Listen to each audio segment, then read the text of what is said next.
Edhe pse në rjetin e ujësjellësit të Gostivarit ende është e pranishme bakteria, uji mund të përdoret për larje dhe si ujë teknik, ndërsa ndalimi për konsum mbetet ende në fuqi.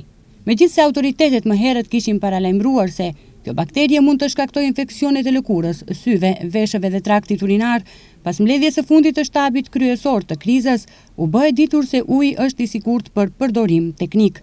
Sa i përket ujit të pishëm, ende nuk ka afat se kur do të lejohet përdorimi. Do të priten 3 analiza radhazi që duhet të konfirmojnë mungesën e bakterieve.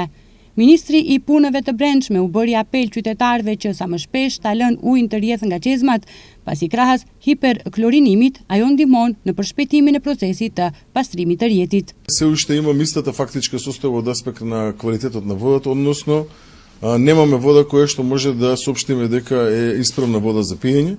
Në takim u dakorduam se ende kemi situatën e njëjtë faktike lidhur me cilësinë e ujit, respektivisht nuk kemi ujë për të thënë se është në rregull.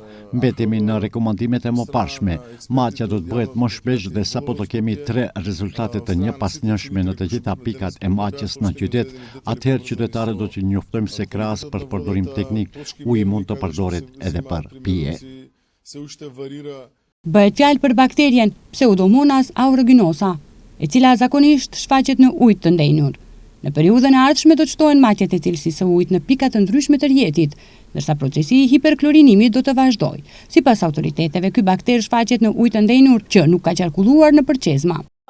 Бактерия најчесто се јавува како биофилм во цевководниот систем.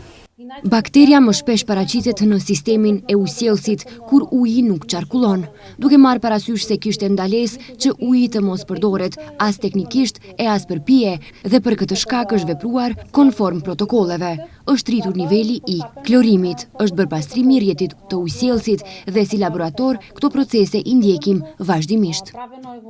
Uji në Gostivar është ndaluar për pije që nga 17 korriku, pasi autoritetet konstatuan se për 22 ditë pompat kishin futur ujë të ndotur me fekale në rjetin e ujësjellësit të qytetit.